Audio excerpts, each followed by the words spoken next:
Gophers wake up from early slumber to crush Niagara. As last season's Big Ten Defensive Player of the Year, Reggie Lynch typically thinks about blocking shots first, second and third, and everything else later. But on a night when all 5 Gophers starters were making shots, he became a force on both ends of the court. Lynch came a block short of Minnesota's first triple-double since Michael Thompson's against Ohio State in 1976 with a career-high 18 points, 12 rebounds and 9 blocks in a 107-81 victory against Niagara in front of a crowd of 10,093 at Williams Arena.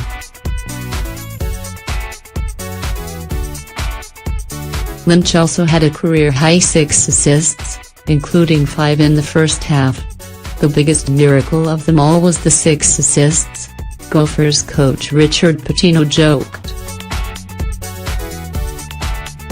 "I don't know how the heck he did that. It was all in good fun after the win, but what seemed like a one-side affair in the final box was far from it." After coming back from a 10-point first-half deficit, the Gophers, 3-0, saw a 17-point lead cut to 68-66 after Jamestown's jumper capped a 25 run, which included 14 straight Niagara points.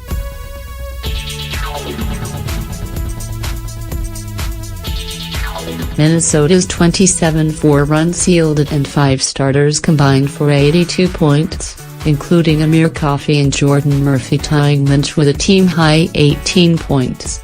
Nate Mason had 15 points and 11 assists. Dupree McBrayer added 13 points. "We can't let teams go on runs like that," Lynch said. "But we responded the right way, found a way to share the ball and play together, and we had a nice victory down the stretch." The Gophers set a school record with 32 assists Wednesday on just 4 turnovers. But they weren't immune to a letdown after an impressive 86-74 win at Providence on Monday. For the first time this season, the Gophers found themselves trailing big in the first half Wednesday, facing 25-15 deficit against a Metro Atlantic Athletic Conference opponent that only won 10 games all last season. Coffey sensed his teammates desperately needed a first-half spark offensively, so he decided to take over the game with 17 points on 7 for 8 shooting at one point to ignite a 33-13 run. The Gophers overcame Murphy coming down to earth a bit in the first half after the Big Ten's leading scorer averaged 29 points through the first 2 games. He had just 2 points on 1 for 3 shooting at halftime Wednesday, but Coffey and Lynch combined for 19 points. "Just having all those weapons and knowing anyone can have a really good game on any given day," Murphy said.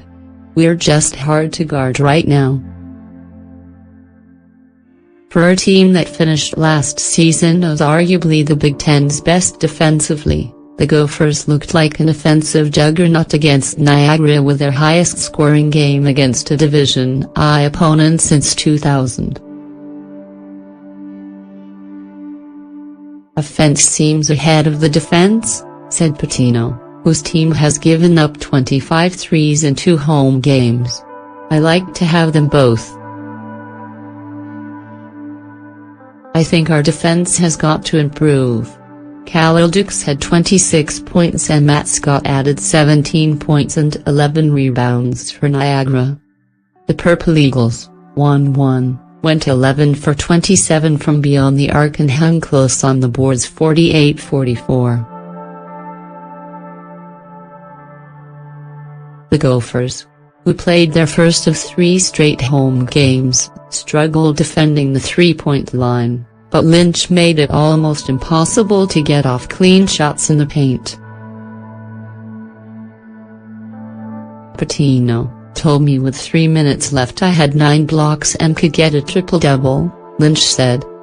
He told me he would give me a couple possessions to get it, but when I went in they just shot threes. I never got the chance. But they probably got the message.